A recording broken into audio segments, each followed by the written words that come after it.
quickest way, I'm gonna log out so I'm actually in your guys' screen.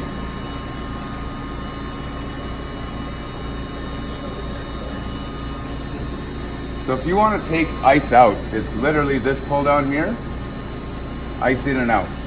So when you say ice out, the controller knows not to bother trying to control that ice temperature and it just leaves it off. So then from there you just do whatever you need to do. Any other shutdown items beyond that usually are taken care of by a mechanic. So you can see here we got the one sheet is in, the other two are out, and that's how that goes for when you take the ice out. Do we isolate the valve or? No, you don't have to do anything. Just that. ISO. Yeah, that's it. No code or anything with it? Nope. You should be, I don't want to change anything, but I'm pretty sure you should have access to this because this is your meat and potatoes, right? Yeah. Now when it comes to the curling rink, we talk about how the curling rink temperature is controlled. Basically what happens is if the curling rink wants cooling, it's too small of a system to start the plant. So what it does is it starts pulling cold brine from one of the floors. You can set it to either floor you want. So if you only have one rink in, that'll be the rink that controls your curling as well. So it just turns on a pump, starts bringing that cold brine out of the rink, sends it over to the curling club. And then when the rink temperature comes up, so now they're both calling, then the plant will start to cool it all down. Is it better to use the busiest ice or? Shouldn't really matter because the ice temp should be the brine temp should be very, very close. Because right now it's with TC, there's less bookings. Right. It shouldn't really matter that much because in the end of the day, what it's doing is it's adding its load to whatever floor it is. So when that floor starts calling, it refrigerates the whole thing anyway. So, what else do I have? For the most part, that's all you need to know for this. I mean, obviously, you know all your set points and your scheduling. You can set your schedules in here as you see fit. So like to actually set a temperature, where do you? You literally click on one and change it. Oh, okay. So I'll say like -5. And that's it. Oh. Doesn't look like there's access for you guys to do that. So we probably should look at that. Where is it? Because of the ice is out, it won't even change it. No, it should be able to change it even if I go okay. this one. This is the one I changed on my account. Yeah, it still stays -5. So okay. we got to get that changed. So I'm going to assume because you don't have access to this, you may also not have access to these ice. So I'm going to make a note to make sure that you guys have access to those. But it's on read only. Yep. But you need to change it so we can. When we're doing like schedules for the. When it's not on read, we can. No. What I need to do is change the access so when you're in read, you can change the temps. Yeah. Because we don't want a code in here that you can change something you shouldn't change, and then something goes wrong, right? That's why the read is there so that it's mostly a view only. But there's certain set points here that obviously you guys should have control of. Okay. Temperature, ice placement. We can have only a few things. Yeah, in the mode, exactly. in the read mode. Exactly. Okay. And then that way, you can change all your settings, like your temp settings and ice placement all you want, but you're not going to change the high discharge pressure set point or anything like that, which is really what we want to stay away from. Perfect. Restrictions on us. Exactly.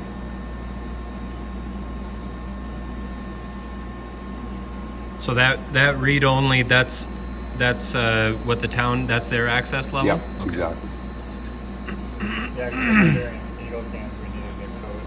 Yeah, and that's the thing too. And then going forward, you wouldn't need to call me or call we could just anybody to do this change. You can change it yourself. So I'll look into that anyway. So what about ice in? In August, we're gonna install the ice. You just hit that icing. And do you know? And then it's gonna tell you. It'll start the temp. pulling down. Yeah. So this is your temperature that it's reading out in your sensors, Okay. and then this is your set points. So this ice is out, 12.4 on the slab or wherever that the first sensor layer is. of water we're gonna wait till it gets to. minus- Yeah, whatever your ice makers like it to be. I don't make ice. I just provide the means to. Right. So now what I understand though with the sensor was right on the concrete. It was. And it's not gonna be like that anymore. They're Because the working sensor- towards a The plan. sensor at this moment, it's right in the pit. In the pit, exactly. They're working on a plan. There's a lot of banter going on how that's all going to look. There's lots of ideas being bounced around, but it's still early days I on don't know that. if it's gonna sit on Where's a the concrete. sensor right now? It's probably just hanging in the It's pit. rolling. It's out of the ice because they work on the door. Yeah. So it's rolling and Okay. it's in the Pit. it's in the pit. It's Yeah. to the right. That's the ice and that's the pipe where they're going. It's Yeah. it's under there. Okay, I got you. And so same thing, no valve to worry about. No, Even no. the curling rink doesn't have the valve anymore. Not that I'm aware of, no. Because, like I say, if we we'll walk around here. I'll just show you the piping schematic here.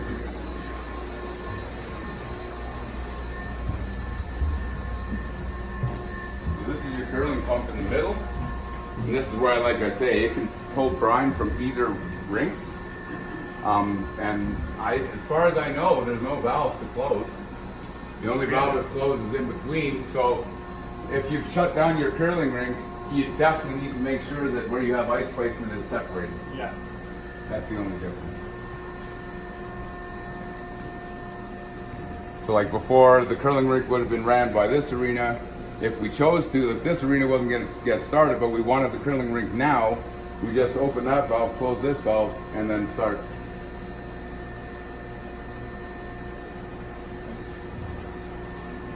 Yeah. Yeah.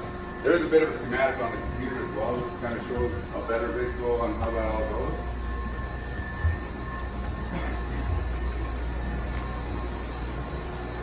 This is the compressor screen, which is, like I say, it's read only. It tells you which ones are running, which aren't. If this green light is on and this isn't green, usually that means the compressor's not running, but you'll get an alarm that'll tell you that. It'll be flashing red or it'll have an alarm bell on it. But again, it's just for seeing what your pressures are and what hours are on the machines and stuff like that. This is the fluid cooler control, so you can see there's 12 fans on that piece of equipment. So like I say, it is controlled based on the inlet temperature, so the temperature going in here, basically. And it's trying to maintain the temperature going in here at 29 degrees Celsius, so that we can maintain the pressure for our plant. And so 29 degrees Celsius, you know, a bit warmer than that, that's what's flowing through all the pipes up here, which are heating up all your systems, your snowmelt pit, your heat floor. And yeah, it's all on VFD, so most of the time, to be honest with you, the fans are running maybe at a quarter speed. And especially if you only have one sheet of ice in there, it'd be very rare that you'd need water even in the hottest days, because there's just not enough load there. There's plenty of fans on there that can kick on, ramp all the way up to 100% before we even need to look at water. So does it affect our melt pit if we don't flood a lot? Well, the issue with the snowmelt pit is that when there's only one rink in, it's not enough heat load to keep and maintain that temperature in that pit. Sorry about that. And so it dives down real quick. Typically, if you've got all the sheets in, you're gonna have heat for days. It'll be warm all the time. So Because during the week, the snow just stays in the pit. yeah, I think it's just because literally there's just not enough heat for running that pit with only one rink going. The best way to combat that is to fill it with hot water, and then the coil maintains the hot water type of thing. Because we've had that issue before. Like, it's not new, but I thought maybe with the new plant room. Well, part of it too, I mean, it always has to do as well with the sizing of the snowmelt pit versus like the coil in the pit versus the amount that it's trying to be used. Of course, it's going to be sized based on BTU load. So if it's been an ongoing concern, I mean, you'd have to see when everything's running. If it's great, but it may just be too small a coil, to be honest with you. But yeah, so here's the piping diagram. This is where I was saying you can kind of see our schematic here. So the curling pump is it hooks up with valves to each of the rinks if you need it to, and it runs based on that. So it literally takes brine out of the one floor, puts it into the curling floor, and then of course this floor is going to warm up, and as soon as it starts calling, then the plant turns on and cools everything.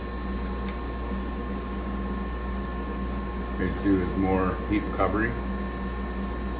This is the warm brine here. This is discharge gas. This is the water heater that's still getting worked on. It's not operational just yet. And then, like I say, there's a little tube shell heat exchanger here that your glycol warms up your brine for your heat flows. Oh. Other than that, course, your alarm screen. If there's bells, it means it's in alarm. But like I said, this one's still being worked on, so it's not a big deal. So the heat floor isn't really working because in February when it was minus super cold all the time, it was not running. Yeah, it's only going to run if it's cold. So I'll go back to this piping diagram. How deep is So you the see, well, your slab sits on basically, it's usually a sand pit underneath the slab, and that's where the heat pipes are. So we shouldn't be much more down than, a couple inches below the slab. But this is the readings of what the temperature is down there. So the one is at 2.8, and then I believe the set points are 2. So it's already 1 degree warmer than the set points. So it only runs, I believe it goes down to 1, starts, runs it up to 3 and stops, basically. Other than that, advanced set points, you're not going to have any access to any of this anyways, but it shows you where your pumps are in auto and if they're actually running. So for now, because you've been having issues with the snowmelt pit, we've kept the pump in hand to try to add as much heat as we can, even if the plant isn't running. So we're doing everything we can on that front. But other than that, this controller network, you don't have to worry about that technician stuff. Yeah, any questions? The notification, are we gonna have always a lot like that? Well, it should get cleaned up. I can talk to the controls company and see if they can get in there and make sure that those It's kind settings. of for us now. We don't pay a lot of attention because I know. it's running between 150 And that's what I would say too. 677. Exactly. The one thing for sure that would be good for you guys if you come in here, you're doing your walks. I mean, the notifications are great, but when you go into troubleshooting, like I say, if these lights are going off, that's an indication there might be a problem. So you might call in and have someone dial in and see if there is actually a problem. Like I say though, the water, set water control, that blue machine there up, and it's not operational just yet. So That's why this one is running since day one. We always see that bell at 2 yeah, seconds. exactly. Because this is not connected already. That's So right, that's right. And what's that for? It preheats your hot water. So you basically, it gives you a little bit of heat in your domestic water prior to your water heaters. So you don't have to use quite so much gas because we have a bunch of extra heat here. It's like a storage. Not really a storage, like I said, a preheater. It just, it heats up as much as it can because why not? We have the extra heat, we'll put it somewhere. So why is it not working? Is it because it's only summer and it's related with solar panels? There's that, and there's still some work needs to be done on the valve. So they're working on the control schematic. It shouldn't be too much longer, and it will be operational. But right now it's just not. So yeah, that's about it. But like I say, especially if you want to know if there's anything wrong, usually it'll tell you. And if there's something really wrong, I think Randy gets emails too, right? But I receive a lot on my email. Do ya?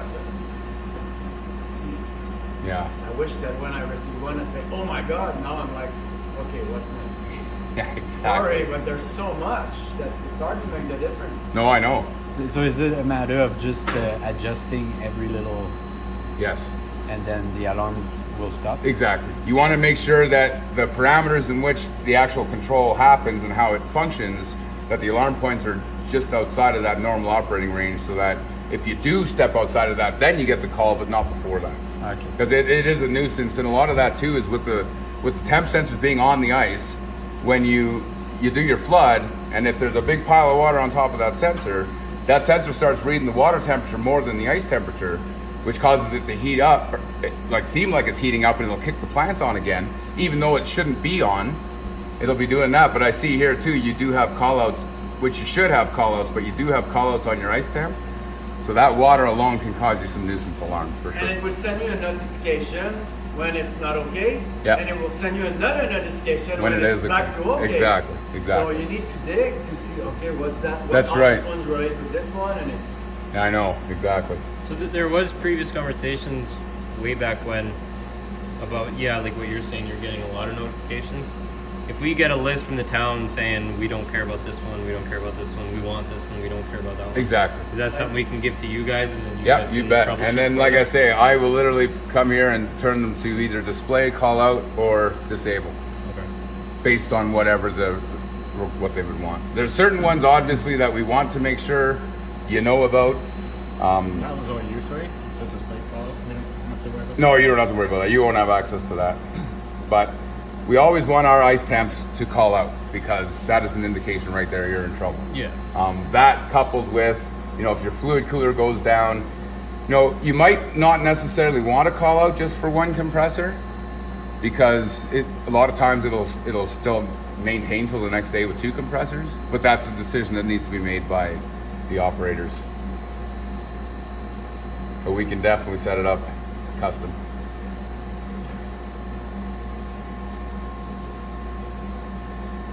Yeah, does someone have a key for this?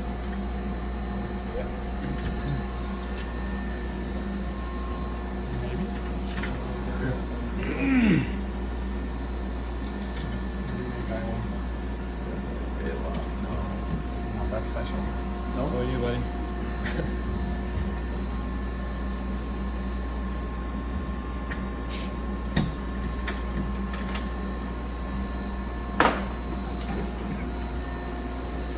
We have a little fitting in here that we use for doing brine filter changes.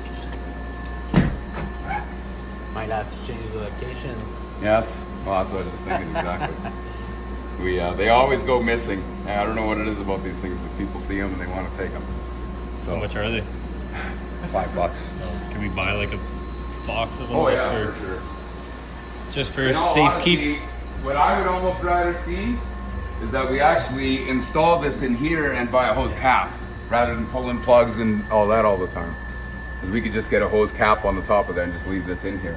Okay. Because that's literally what we do. We just put this in here so we can hook up a hose so we can drain it into a bucket. So when we go to do the brine filter changes, we need to make sure that we close off our brine into the filter, or else when you open it, it'll just pour everywhere all over the floor. So there's 2 valves on the piping that goes from the pump to the brine filter. You want them both closed.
And then we have a little cutoff hose in here.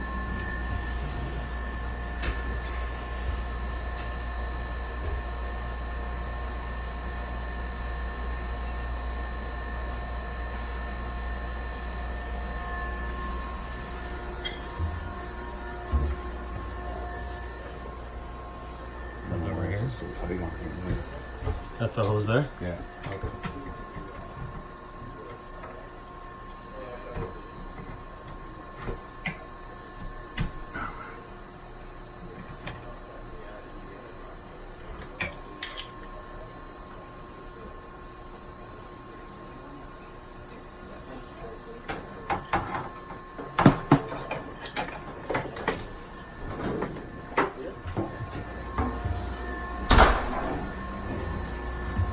And since you guys start to change filter, from day one, now we must get close to a clean brine.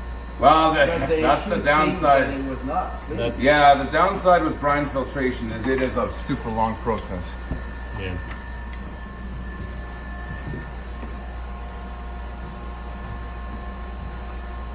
So how often are you still doing it? Well, to be honest, the guys here in town do it for my company, so I personally haven't been doing it. I'm not 100% sure on what the schedule's Well, been. like But Nick, I think Yeah. the documents we have from the engineer are, or the consultant was, do it whenever the correct me if I'm wrong here, Travis. Yep. It's like do it whenever the pressure changes or something. That's like that, correct. or do it when weekly. like it's over that line? We're gonna find that out right now. Like what I like to see is that when the pump is running and we know that the filter's loaded up, the pressure is going to be really high because it's reading the pressure of the discharge of the pump as opposed to the return. So when you change the filter, the pressure comes down. And so I'd asked them to mark a line on a loaded filter. Okay. So I believe that at that 30 mark is the change time. But once we get the new filter in here, And that's the other thing we need to talk do these guys about. get an alert for it, or do they have to come No, in and it's- physically look at it? physically looking at it. Okay. Because that's not on the computer, that No. pressure, eh? No. And the computer would never be able to work like that either, unfortunately. But yeah, just open this up with the hose in here so it has somewhere to go. And then we have to break the vacuum. This is going to be under a vacuum, obviously, because it's a sealed system.